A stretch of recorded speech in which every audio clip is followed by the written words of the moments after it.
¿Cómo estás, Liz? Buenos días. Bien, Milton, ¿tú cómo estás? Muy bien, gracias, y listos para empezar a informarles y también para invitarles a las entrevistas a partir de las 7:30 de la mañana. Va a estar con nosotros Luisa González, ex candidata a la presidencia de la República, presidenta del Movimiento Revolución Ciudadana, para hablar de la posición de la RC sobre la captura del ex vicepresidente Jorge Glass. También va a estar con nosotros Eduardo Reynoso. Él es estratega político, experto en conducta humana. Con él vamos a estar analizando las repercusiones que trae al interno, dentro del país, cómo se percibe esta decisión del presidente Daniel Noboa de irrumpir en la embajada mexicana para detener al ex vicepresidente Jorge Glass. Bueno, Liz, vamos a empezar a revisar las noticias.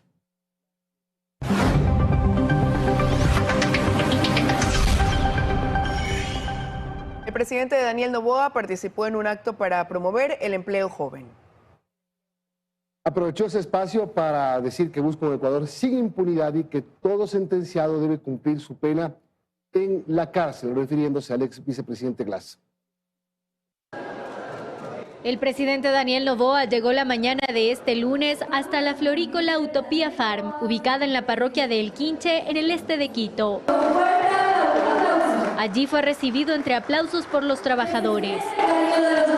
Durante su discurso, aunque no de manera frontal, se refirió a la detención del ex vicepresidente Jorge Glass al interior de la Embajada de México en Quito. El gobierno también tiene una utopía, que debe ser una realidad.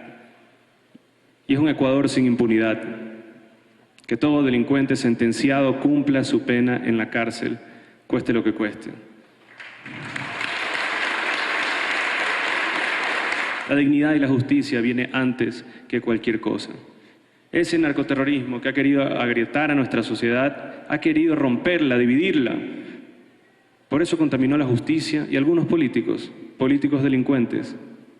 Aquí estamos para enfrentarlos. Ya por la tarde, en cambio, utilizó la red social X para publicar esta carta, en la que tampoco menciona a Glass, pero indica que ha tomado decisiones excepcionales con el fin de proteger la dignidad de un pueblo para que no se vuelvan a burlar de él. Además, hizo referencia a políticos caducos que han pedido a México que nos declare la guerra y a la comunidad internacional para que nos sancione económicamente, incurriendo en una traición a la patria nunca antes vista, dice. Y antes de finalizar la misiva menciona: al pueblo hermano de México, quiero expresarle que siempre estaré dispuesto a resolver cualquier diferencia, pero que la justicia no se negocia y que jamás protegeremos a criminales que les han hecho daño a los mexicanos. Durante su agenda pública para promover el empleo joven, hizo un nuevo llamado. La mejor manera de trabajar por la seguridad y el empleo es participar en la consulta.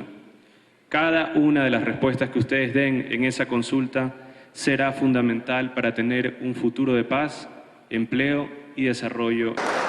Agradeció a la policía y a las Fuerzas Armadas por el trabajo que han realizado durante los 4 meses de su mandato. La tensión entre México y Ecuador continúa tras la irrupción a la embajada en Quito para capturar a Jorge Glass. Este lunes la canciller mexicana Alicia Bárcena confirmó que ya denunció a Ecuador ante la Corte Internacional de Justicia. La comunidad internacional. El gobierno de Andrés Manuel López Obrador denunció al gobierno de Daniel Noboa ante la Corte Internacional de Justicia por violaciones al derecho internacional. Esto fue previamente anunciado en una conferencia de prensa matutina desde Sinaloa, México, en la que el presidente y la canciller Alicia Bárcena se refirieron una vez más al hecho ocurrido el viernes 5 de abril. Ese día, la policía ecuatoriana ingresó sin autorización a la embajada mexicana para detener al ex vicepresidente Jorge Glass, quien estaba en calidad de huésped y solo por unas horas como asilado político. Una violación flagrante a nuestra soberanía. En el pronunciamiento, que duró casi 3 horas, López Obrador pasó de comparar al presidente Daniel Noboa con el dictador chileno Augusto Pinochet, hasta insinuar que el asalto a la embajada se debió a la falta de experiencia política de Noboa.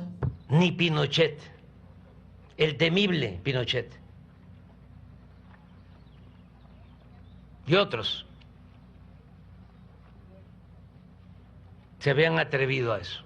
Asimismo, Bárcena anunció que su gobierno decide tomar más medidas contra Ecuador, entre ellas, presentar la demanda ante la Corte Internacional de Justicia, también solicitar el respaldo de las cancillerías de la CELAC, menos la ecuatoriana, y por último, enviar una carta al secretario general de las Naciones Unidas para que el caso se presente ante todos los miembros de la organización. Aún no se confirma que los dos últimos pedidos estén en marcha. Por su parte, la Organización de Estados Americanos llevará a cabo este martes 9 de abril una sesión extraordinaria para abordar las normas de las relaciones diplomáticas y del asilo. Los presidentes latinoamericanos debatirán el viernes una propuesta de firme condena y eventuales sanciones a Ecuador por el asalto policial a la Embajada de México. Así lo informó la mandataria hondureña Xiomara Castro, quien preside la CELAC. La propuesta fue consensuada este lunes en una reunión virtual por la Troika de la Comunidad de Estados Latinoamericanos y Caribeños CELAC. La cumbre, que se realizará de forma virtual, fue convocada para el viernes a las 6 de la tarde, indicó la presidenta en un comunicado. Los mandatarios revisarán una propuesta de la Troika para llamar a Quito a promover un diálogo para normalizar las relaciones con México. En caso contrario, tomar posiciones políticas contra el Ecuador, ya sean estas en conjunto, bilaterales o en organismos internacionales, para obligarle a su cumplimiento, agregó Castro. La bancada del correísmo presentó 2 solicitudes de juicio político tras la detención de Jorge Glass. Una en contra de la canciller Gabriela Sommerfeld y la otra en contra de la ministra de Gobierno Mónica Palencia. La ruptura del acuerdo legislativo que tenía el gobierno de Daniel Noboa con el correísmo y el Partido Social Cristiano es un hecho. La detención de Jorge Glass en la Embajada de México provoca que en la Asamblea la Revolución Ciudadana se convierta en oposición al gobierno. La asambleísta Viviana Veloz dice que a la interna de la bancada el expresidente Correa les dio una disposición clara. Quienes no acaten las disposiciones que se realizan como bloque serán expulsados de nuestro bloque legislativo. Y del anuncio pasaron a las acciones. Este mismo fin de semana, legisladores del correísmo presentaron 2 solicitudes de juicio político, una en contra de la canciller Gabriela Sommerfeld y otra en contra de la ministra de Gobierno Mónica Palencia. Responsabilidades que ellos han tenido a la invasión a la embajada mexicana, a la vulneración de la Convención de Viena y también a la relación diplomática de lo que significa el asilo humanitario. El acuerdo inicial que logró el gobierno con la Revolución Ciudadana y el PSC le permitió aprobar 5 proyectos de ley.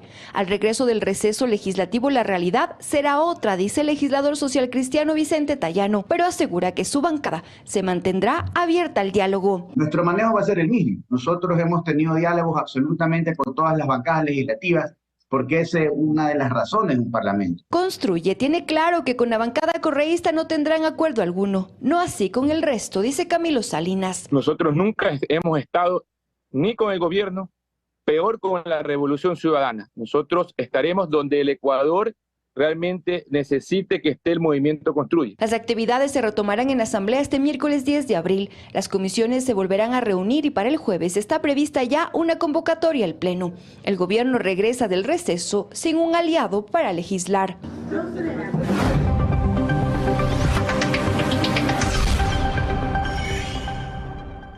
El ex vicepresidente de la República, Jorge Glass, permanece internado en el Hospital Naval luego de haber sido trasladado hasta esa casa de salud la tarde de ayer. A través de un comunicado oficial, el Servicio Nacional de Atención a Privados de la Libertad, SNAI, informó que el estado de Glass es estable y que permanece en observación.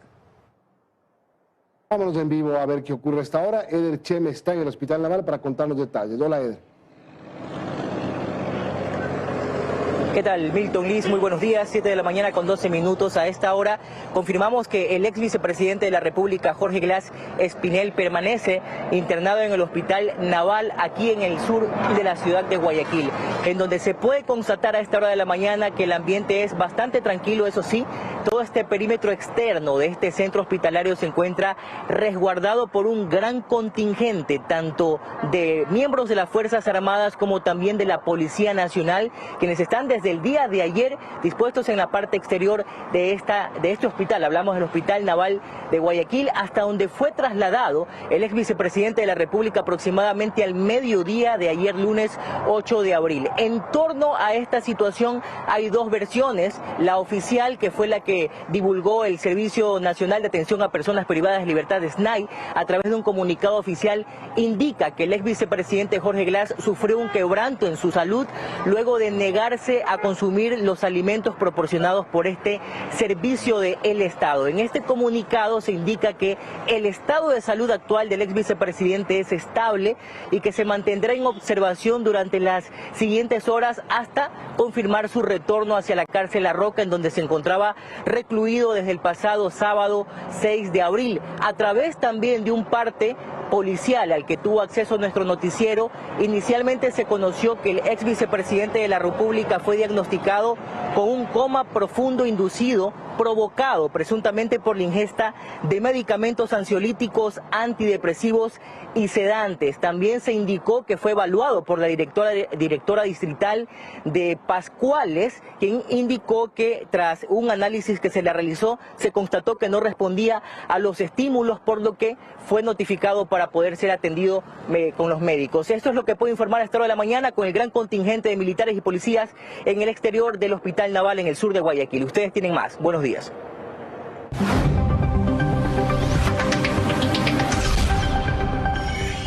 Y este lunes en Estados Unidos empezó el juicio contra el excontralor del correísmo Carlos Pollitt, quien enfrenta 6 cargos por corrupción vinculados a los casos Seguros Sucre y Odebrecht.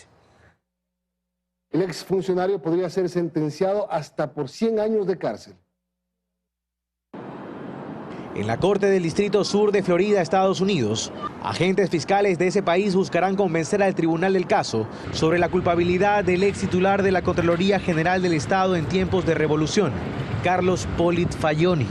Sobre él pesan 6 cargos que, de considerarse la pena máxima, aunque es poco probable, podrían terminar en una sentencia de 100 años de prisión. La acusación se divide así: un cargo por conspiración para lavar activos con una pena máxima de 20 años de prisión. 3 cargos por encubrimiento de lavado de activos cuyas penas suman 60 años tras las rejas. Y 2 cargos por participar en transacciones de propiedad privada derivada de actividades ilícitas que suman 20 años de prisión. En la mira de las autoridades estadounidenses el caso Seguro Sucre. Pollitt habría recibido una coima de un poco más de $500,000 de parte de empresarios de reaseguros a cambio de ejercer presión a favor de mantener contratos. Es apenas uno de los hechos, pero Estados Unidos va por una red más grande. En este caso, Juan Javier Rivas Domenech, exgerente de Seguro Sucre, y Diego Sánchez, empresario del ramo, rendirán sus testimonios. Pollitt también es uno de los personajes clave del caso Odebrecht, por el que en Ecuador ya tiene una sentencia. Habría recibido $10 millones de parte de la constructora a cambio de desvanecer glosas sobre contratos de la firma brasilera, dinero que fue introducido en el sistema financiero estadounidense a través de la compra de bienes inmuebles. Como testigo de este caso, entre otros, ha sido citado el ex ejecutivo de la compañía José Conceizao Santos, un nombre conocido en Ecuador, pues fue quien admitió haber pagado por lo menos $14 millones al ex vicepresidente Jorge Glas. Parte de ello entregado en efectivo a su tío Ricardo Rivera, caso por el que ambos fueron sentenciados a finales de 2017, pero que sigue vigente en cortes estadounidenses a la fecha, donde podría surgir nueva información. La Corte Constitucional notificó la sentencia con la que aprueba la desclasificación de 3 actas del Consejo de Seguridad Pública y del Estado, COSEPE, de marzo y abril de 2018, en los que consta información sobre el secuestro y asesinato de Javier Ortega, Paul Rivas y Efraín Segarra, miembros del equipo periodístico de Diario El Comercio. A pocos días de cumplirse 6 años del asesinato, la Corte decidió levantar la reserva de las actas. La sentencia incluye la desclasificación de audios, las transcripciones y la lista de asistentes de las sesiones del COSEPE. Según el dictamen, la Secretaría del COSEPE actual, ministra del Interior, tiene un plazo máximo de 30 días para entregar información a los familiares de los periodistas. 7:17, vamos a hacer la primera pausa, amigos. Liz, y ya regresamos. Ya volvemos con más.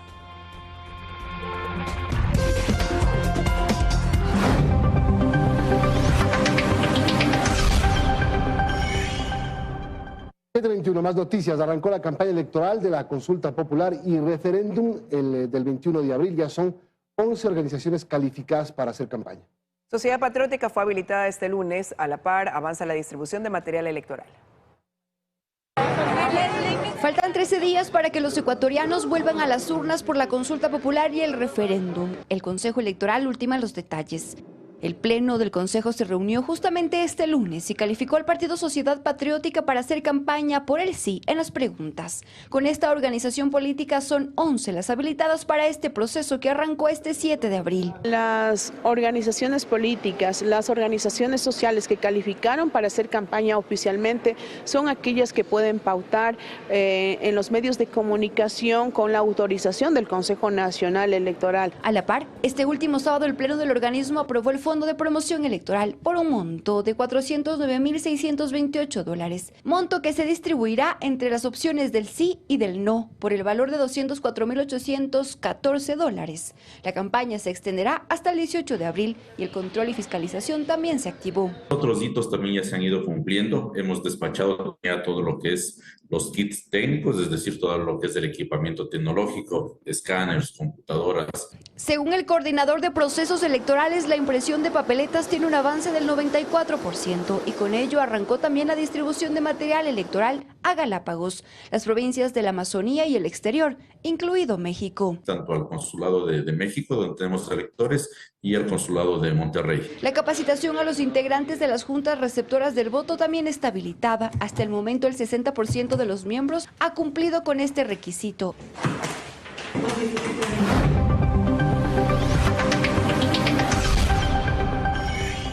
Más de 4 toneladas de droga fueron decomisadas en las últimas horas.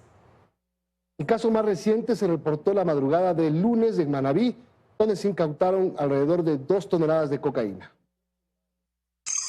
Así, sepultadas bajo el suelo, es como la Policía Nacional encontró la madrugada de este lunes más de 2 toneladas de droga encaletadas en un terreno rural del sector de Las Piñas, provincia de Manabí. Es una especie de finca y pues solo se encontró la sustancia estupefaciente. Estaba enterrada, habían 4 caletas, como le indiqué.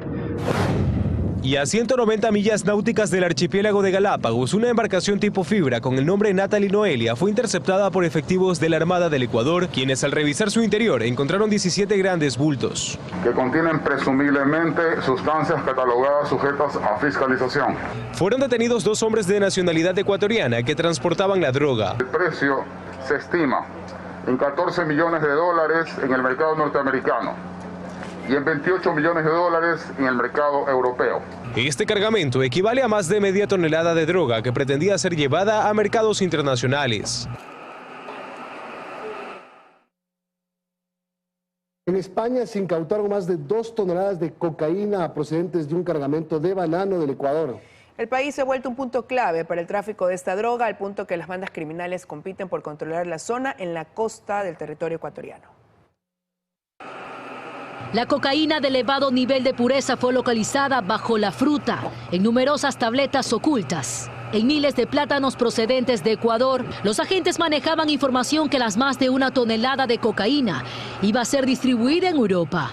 La intervención se realizó el sábado 6 de abril, así lo informaron fuentes de vigilancia aduanera que llevaron a cabo la operación policial. Según el seguimiento que venían realizando los agentes tras investigar varios meses a una organización dedicada a introducir importantes cantidades de esta droga en Europa a través del puerto de Algeciras. Identificaron que el cargamento salió de un puerto de Ecuador, lo que sigue confirmando la existencia de una ruta consolidada para la infraestructura de las mafias organizadas de Ecuador y el puerto de Algeciras. Los agentes antinarcóticos de Ecuador señalan que los 3 destinos de la droga que sale del país son Bélgica, Países Bajos y España, y que el banano es el principal producto de exportación de Ecuador utilizado por las mafias de narcotráfico para camuflar los cargamentos de droga que tienen como destino Europa. La policía de España señala que Ecuador se ha convertido en uno de los principales exportadores de cocaína que cruza el Atlántico rumbo a Europa, y el puerto de Algeciras es uno de los destinos principales. Por ello, Ecuador se ha vuelto un punto clave para el tráfico de esta droga, al punto de que las bandas criminales compiten por controlar la zona de la costa continental del país.